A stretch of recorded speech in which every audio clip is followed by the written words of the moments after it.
morning happens again. And Sunday afternoon, we get together for lunch. And he said, did you have a bunch of people in your room again last night in the middle of the night? And it wasn't until, later that day we found out that every night they were having these huge, wild 4:20 a.m. parties right underneath John's room every night. You know what killed me about that trip? And I'll tell you, it's kind of a sad story. Because I took the canal tour. Yeah, we took that. Okay. Go on. Well, you go to the Rembrandt house, go to the Van Gogh house, and the stuff is there. I mean, this palette and this easel. I mean, Rembrandt and Yeah. And it was heavy. But what I couldn't handle was at the Anne Frank house. It was on the canal in Amsterdam, and I chickened out. Do you remember that? Yeah, because it was kind of depressing. Oh. Yeah. They made a book and a movie, and that was the house right there. What on a positive note, I don't know how many of you know this or how good Carolyn was, or if they have any reproductions of her portraits around here. I know they kind of put them in some of the books and stuff. Carolyn was an amazing portraitist, and she made her living at that all her life, right up until, 10 years before she passed. And but so Rembrandt is the portraitist of all time. And so to walk and in Amsterdam they have Rembrandt's house all preserved as it was in his books and his easels. They've got his easel and his right. And so imagine Carolyn, right? Like, I'm not particularly like a portraitist guy, but Carolyn is. And suddenly there she is in Rembrandt's house, and she is just like, I don't know, like the Beatles describe going to Elvis's house. Like, she's just giddy and. Yeah, but to finish my story. Oh, sorry. Yeah, we pulled up in the canal in front of the Anne Frank house, and I chickened out. Well, we all did. I couldn't go in. Yeah.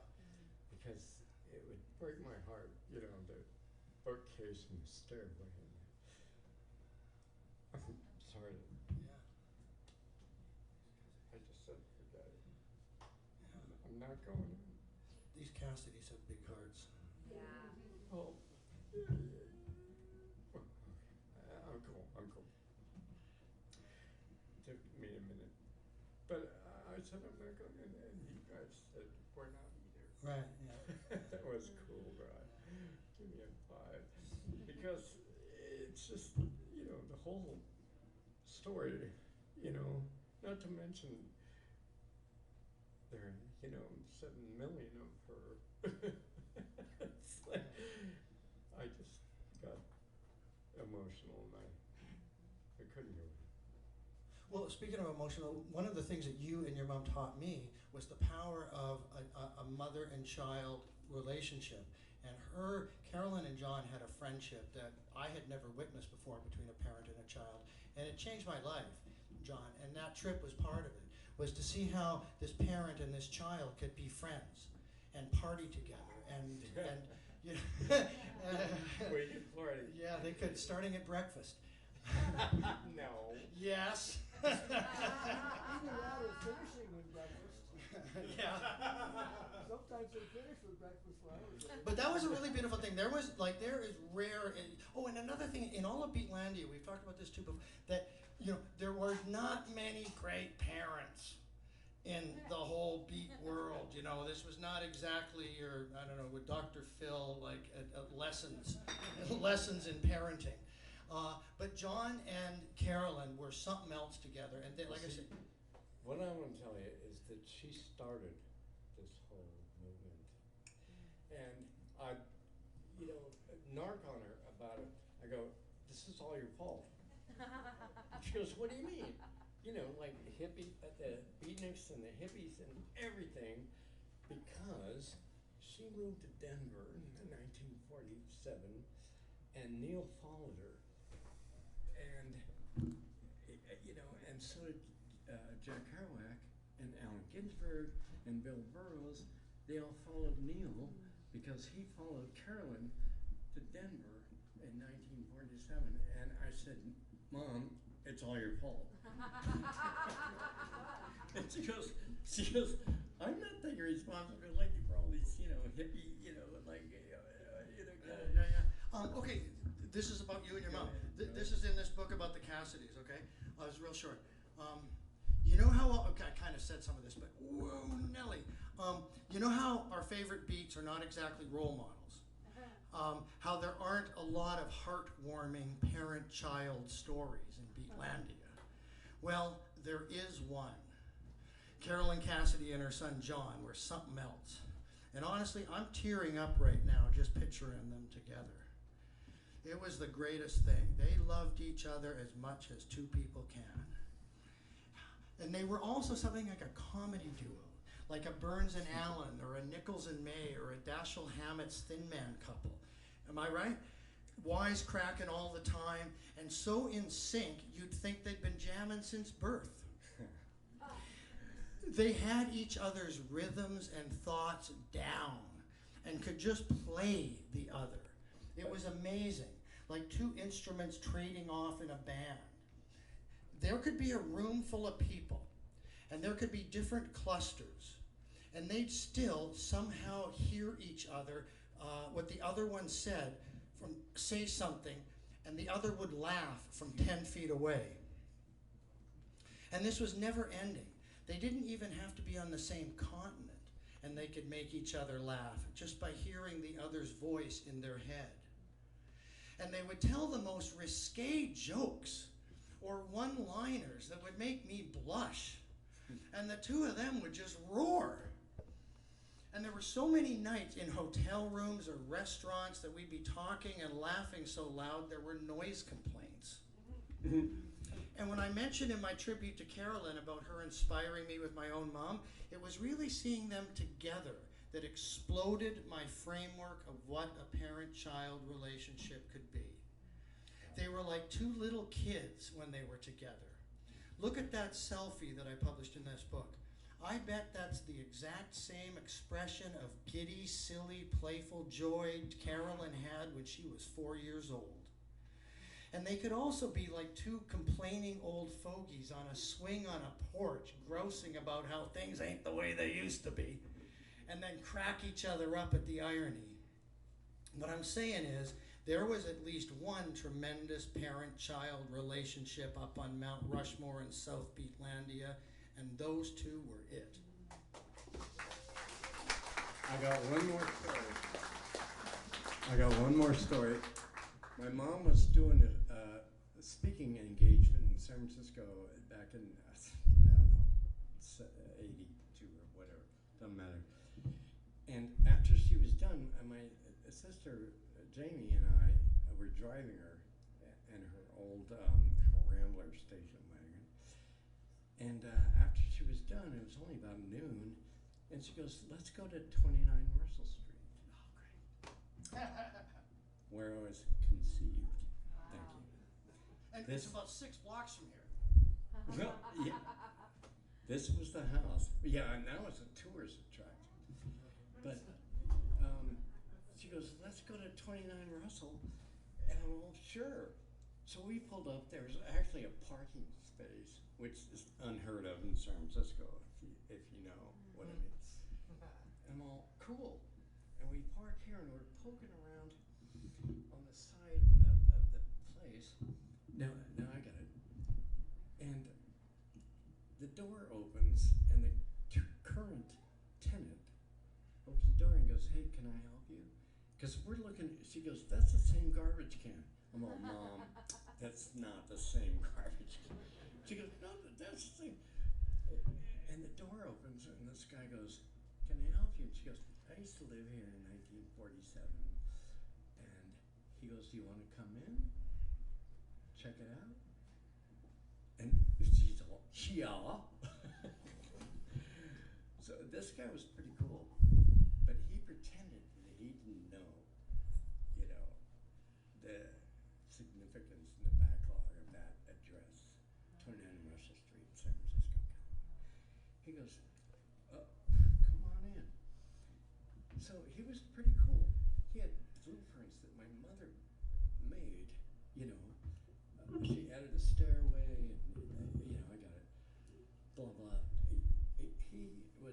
cool. He said, come on in. And so they're sitting at the coffee table looking over at blueprints that she had written in 1947 or whatever, right? So I started nosing around. You know how you do, right? Like, oh, I gotta go to the bathroom. And I opened his door to his like den or office or whatever we call it, and there was every on the road book in every language. There was 4 bookshelves. Like he didn't know, you know, what he bought. I'm sorry. I'm just going, holy shit. He had every book in every language, you know, and bookshelves. And I didn't call him on it. But what I did was, you know, I pretended to go to the bathroom, and I came back, and, you know, I'm just going, and this guy knew what he was buying. It was 29 Russells. And wasn't some of the same furniture in the house? Yes. Thank you, Brian, for reminding me. The very first thing coming into the door was a day bed. You know, it's kind of like a couch-looking thing with wood. You know what I mean? And it was in the hallway, just coming in, and me and my older sister and my mom come in, and she looks around and she goes, "That's where I did Jack."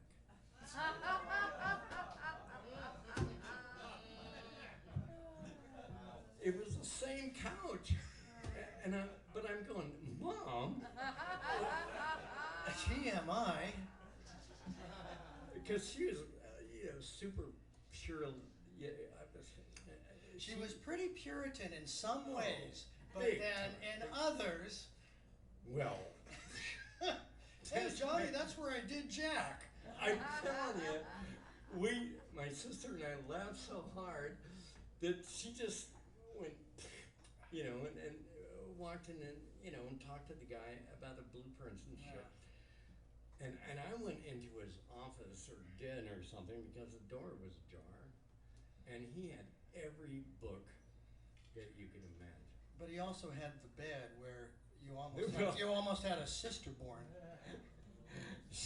I couldn't believe it. My mother's pretty conservative, and so my sister and I laughed so hard because she goes, "That's why I did Jack." But I gotta tell you, after a few drinks, she wasn't so conservative. Well, you gotta love it because, you know, and I don't know what, you know, the house was sold, and I don't know what happened to the daybed, you know. It should be in the Smithsonian. Or the Beat Museum. All right, Johnny. Hey, brother. All right, thank you, John Allen Cassidy.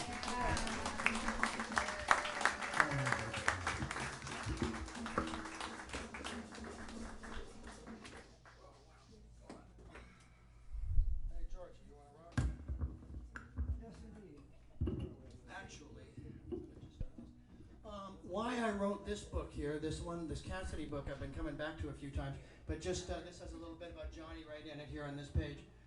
I wanted to write a tribute to 2 of my best adventure pals, John and Carolyn Cassidy, since before the first tales written here. Johnny! No, I'm feeling weak. I'm feeling weak, man. All right, well, I'm glad we got you in while we got you in. Thank you, Johnny.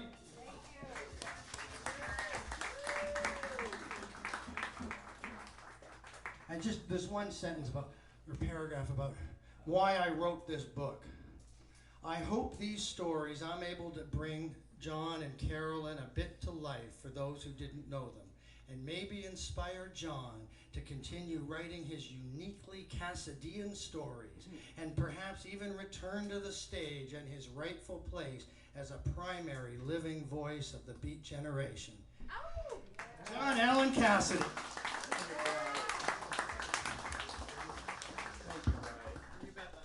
All right, let's just keep this party rolling. George Walker, let's do something about, oh, right, this is incredible. The last time Jack, and, was your dad's name? That Neil Cassidy guy. We're ever in the same place at the same time. When was that, my fans of Beat Generation lore out there? There, I heard it someplace in the back. 1964 in New York City. June. And there was only about 20 people at this historic party. Oh, where's About the 29th. What was that? About the 29th. Really? Well, About 9 p.m. Maybe 10. Let me just see something here. That'd be daylight time. Eastern, So, what I'm about to... So, there was only about 20 people at this party in 1964, the last time Jack Kerouac and Neil Cassidy were ever in the same room together. And this guy was one of those people in that room. And so we're just going to have a little fun playing with and reconstructing and recreating that 1964 party. And there's some footage of it that these crazy hobo beatnik bohemian hippies made on Park Avenue. Hey, is that George Walker right there? I think that was. Probably was. Yes, indeed. There he is, the cameraman. There's Jack. Jack didn't quite get the point of what we were doing. Go on. But then quite a few didn't. I'm not sure that there was a point. But if there was, we carried it out in great form. Anyway, so at a certain point, Chief, you know, I could go get Jack. I could just drive out to his house, I could pick him up, and I could bring him back to the party, and then you could meet him like you've always said you wanted to do. What do you think of that idea? Anyway, I need a car. Who's got a car? Somebody's got a car here I could borrow. I mean, I could drive the bus all the way out to Long Island, but I think that's probably not the best idea. I think it was his old friend Alan that came up with the car. I think Alan's got a car. Even though he doesn't drive, he probably has a car. Knowing Alan, somebody will always drive it, you know. That's the way things are. So anyway, why don't I call Alan, see if Alan's got a car, and if he does, then we'll just jump right out there. We'll pick up Jack. Won't even tell him we're coming. I'll just go out and get him. We'll drive right back to the party, and I'll say, here he is, Ken Kesey, Jack Kerouac. And that's what happened. So that was when it all went down. And here's one of the ways that Alan remembers it. I think it was 10 or 11 at night when Neil brought Jack to the apartment. Oh, and this, the little parenthetical, I think this is so funny because I think Neil went out solo to, I'm quite sure he went out solo to Northport and hadn't notified Jack that he was in town. And so I just love picturing. He'll learn soon enough. Huh? He'll learn soon Yeah. enough. And I just love, you know, how Jack sort of moved out to the suburbs there and he wanted this quiet life and, you know, and all of a sudden, so Neil Cassidy pulls up and he knows that Mère, Gabrielle, Jack's mother, doesn't like any of his beatnik friends, and so goddamn Neil's not going to come walking up and just knocking on the door or whatever. So I just love picturing Neil Cassidy sort of parking the car out front there in suburban Northport and sneaking up and kind of looking in the windows and Tapping seeing on the window. if he's in there. There's old Jack having a beer, watching the Beverly Hillbillies or whatever he's doing. Jack. Yeah, man, somebody's got to make a movie or a dramatization of Neil Cassidy sneaking around Northport, Long Island, looking for Jack, peeking in the windows. And you know, like that, like Dylan's been, you know, busted in, like literally arrested by the police in New Jersey, but for walking around Bruce Springsteen's house. I don't know if you guys heard the stories of young woman police officer, like the neighbor had called that this disheveled, weird old guy is walking around looking at people's houses. Swear to God, it's the street, you can look it up. And this is so like a 27-year-old woman, New Jersey patrol woman comes along and finds this guy, and he has no ID on him. And she's like, all right, in the car, buddy. And what's your name? Bob Dylan. All right, how did D-I-L-L-O-N? Maybe tell me you're Matt Dillon's son or something. I might have known that. But a picture old Neil Cassidy in '64 sneaking around in Northport trying to rustle Jack up to bring him into the city to hang with Alan and these crazy psychedelic pranksters. I don't know why everybody thinks I look suspicious. This is Alan saying, Neil and Jack stayed down in the bus with Peter Orlovsky and myself for a while. And then we went upstairs. The pranksters had a big throne on a sofa, completely clear for Kerouac. And the room was full of wires and lights and cameras and people in striped clothes and the pranksters and jesters and American flags and people waving cameras and around drinking in rock and roll and lit up like amphetamines. And old Kerouac didn't say much. He was kind of quite ill at the time, and he was also ill at ease. Not because of Kesey, but because of his physical condition. But Kesey was smart enough to recognize Kerouac and respect him for what he was doing. And he saw him as sort of an elder master and a great American. And Neil did put himself out trying to accommodate Kerouac, but in a way that was nerve-wracking because he had roused Kerouac without any notice and driven him back to the city to a big party full of people, maniacs, pranksters, who were taking amphetamines and acid and running around with cameras and Klieg lights. Is that about the way you remember it, Prankster George? Yeah, that's kind of a calm picture of it.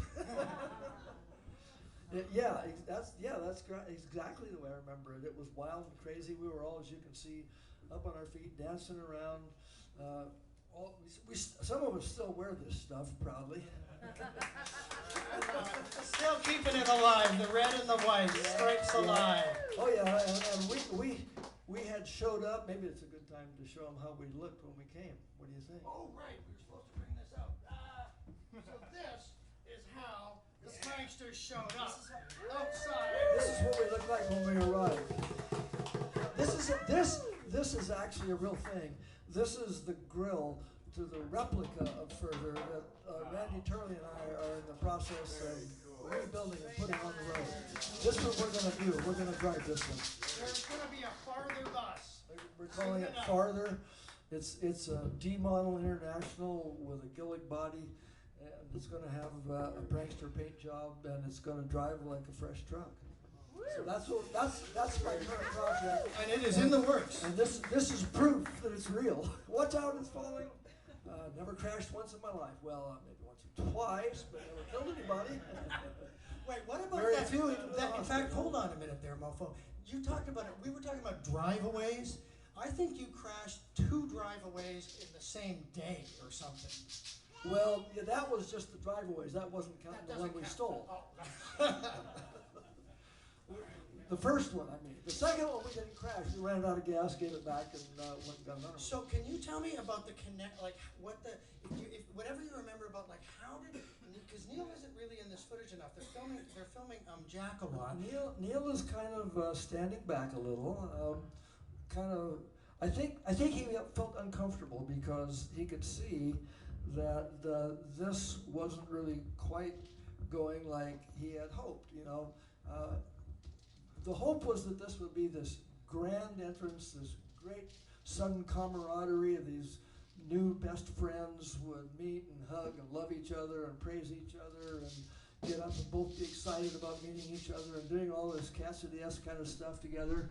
And as you see, that's not what happened. Jack just kind of sat there quietly, not having a very good time, and drinking a beer. He's got to have his prop. Like that. But and I think Neil was extremely sensitive, and I think that he felt like a failure in a way because he had orchestrated this thing and he pulled it off and he'd done it and he'd actually really gone and gotten somebody and bring them back, within a reasonable amount of days, like less than one, which was rare. But nonetheless, it was not a smashing success. And I think Neil was a little abashed by that and was just kind of, trying to interject a little something here and there, trying to, rev it up. But nothing was working much. And so that's why you don't see very much Neil in that. All right, and so speaking of parties, we've had a lot of parties. And this is also, this weekend, we had the Hinkle party just now, and this was the 64 party, and this is also George Walker's 80th birthday party.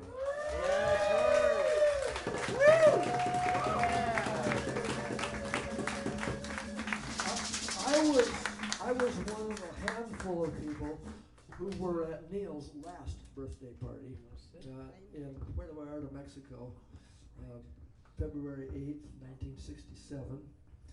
And Gloria, then Kornstrom, now it's Gloria Merriam. Gloria was Zonker's girlfriend at the time, and she baked a cake for Neil for his birthday, and she had 41 candles on it. But they were trick candles.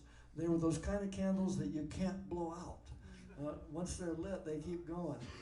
Well, Cassidy kept trying and blowing and dancing around. He'd blow on it, and he'd keep blowing. He'd blow on it again, and they'd go out and they'd come right back. And he'd bend over the other way and he'd blow on it. He'd dance around and he'd try to sneak up on it and blow it out, and they just kept burning and burning. And he did this for like 15 minutes. And he didn't miss a beat. When he saw what was happening, he just immediately got into that game without a moment's hesitation, as though he had rehearsed it for weeks. He was amazing like that. If he got in a situation where he saw that something he could do, he would do just to be on a trip. He would pick it up instantly and he would just run with stuff. He was just a most amazing improviser. Huh. Me, on the other hand, I'll blow that sucker right out. All right, happy birthday to you. Happy birthday to you. Happy birthday to George. Happy birthday to you.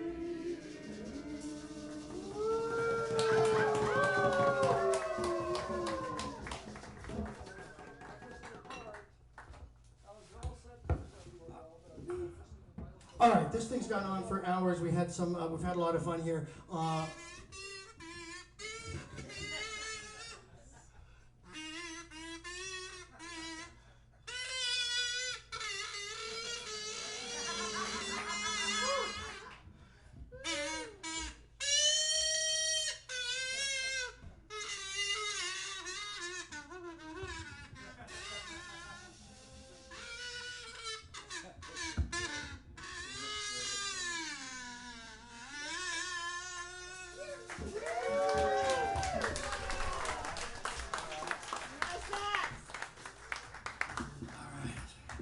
All right. So this will be the climactic finale here. This has been, we've been mentioning Woodstock, and this 50th anniversary. There's been a lot of 50th anniversaries. In fact, they all started with what's his name? Old Jack Kerouac, that guy. I realized back in it was a turn of the millennium, that we were reaching the 50th anniversaries of everything cool that ever happened in the 50s was going to start being that. And I was like, oh man, what was the first cool thing that happened in the 50s? Jack Kerouac sat down and wrote On the Road in 20 days in April of 1951.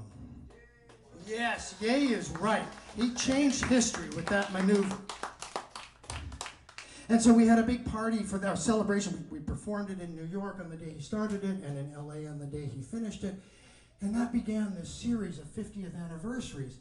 And that this year we're celebrating the 50th anniversary of Woodstock. And what's extraordinary to me, among other things, is that, Dick, that it was only 18 years from the time Kerouac sat down and put a long piece of tracing paper in a manual typewriter and changed literature until Jimi Hendrix played the Star Spangled Banner electric at Woodstock. That was only 18 years. I think that's a century. How did that happen in 18 years? But it did. So, well, that did escalate things, didn't it? Yeah. So, what we're going to do is, I'll just end it here. Oh, look, I just got this from Wiz, which is from, Wiz and I were both at Woodstock 94, which was a mind-blowingly great experience. In fact, it took a whole book to write about it, which I've done. And so I'm just going to read you the little climax of that, and we might as well strip this out, because good old Wiz, in our the proprietary prankster way, managed to snafu this from the site itself, and that actually hung on the stage of Woodstock in Woodstock 94. And so, this is, and this book just came out last month. God, I'm getting behind. I got to get a new one next month. So I'm just going to read you the climax of this, and this is how we'll end this thing, and it's going to be fun and take you out into the beautiful Northport night with tons of energy, and here we go. So this is Peter Gabriel. Oh, and speaking of acid, I was on acid when this part of the book happened at the climax of the festival. So here we go. Woo is right. People were dancing in bliss, in a transcendental shape-shift, soul drift.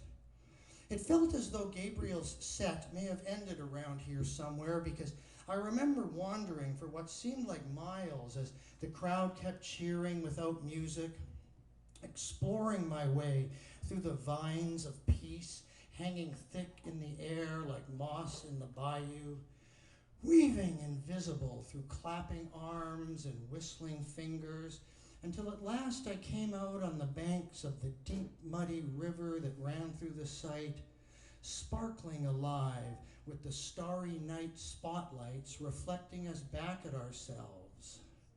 This quiet, gentle Mississippi of ours unassumingly began in the dark hills beyond and was quietly rolling past people having the noisiest night of their life. And in the center of this delta of dreams was some sort of altar on an island in the water, some sort of fire rising from the earth. And circled around it was a peaceful cluster of muddy monks standing shoulder to shoulder in silence, while up to their shins in water. And as I wove into their midst, the sacred circle was surrounding a giant peace sign made out of hundreds of the Oxfam candles. And each of these solemn saints was engaged in the unspoken task of lighting all the 500 candles at once so the entire peace sign would burn united. But as one would gently bow to push to spark a light, his body breeze might extinguish a lifetime of birthdays. Or a soft whisper of Mother Nature would quietly hush through their legs and nearly snuff out the dream completely. But no, these pious mutes were not deterred. United in hope, united they stood, searching and striking, bending and lighting, bonding and enlightening each other in a steady procession of action, solidifying themselves against the storm. Once more, bend. Once more, bend. Once more, bend. Until they've done it. Making peace. 500 candles burning at once in harmony in a circle in the mud. And surrounding the flames flickered the beaming faces who made it happen, cheering together their united flame in a sea of mud. And beyond this circle, we'd been burning together all weekend. And now we were pulling it off in the mud again. Thousands of lifelong friends who finally met, all playing the same game without frontiers or rules being stated or winners declared. And as we were cheering this great flame of peace, off in the distance, St. Peter came back for an encore. Somewhere far away, a drumbeat began. A slowly rising heartbeat playing a tribal rhythm. A pattern intro of yes, in your eyes. And in our ears came Yesu Nadur's angelic voice, pouring into the song like cream into coffee, as the audience began to catch on and rise with him in a chorus of flame-flickering joy, of river bodies dancing naked, whether clothed or not, of our collective subconscious exploding in the twilight's last gleaming of Sunday night. As all the reaching out from the inside that this song ever evoked suddenly came rising through my throat, through my eyes, right in front of me, I was unavoidably facing the unfaceable. Every moment of not speaking, every battle not waged, every voice not raised, every step not taken, rising through my eyes, rising from the inside, rising.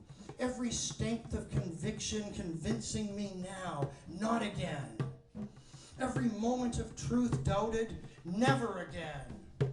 I reach out from the inside and come alive. Reborn from the center, from the truth, from the heart, from now on. Whether this song, this weekend, or something more, somehow everyone became whatever they wanted, at least for a night or a weekend, with the possibility of life. Free of all that ever confined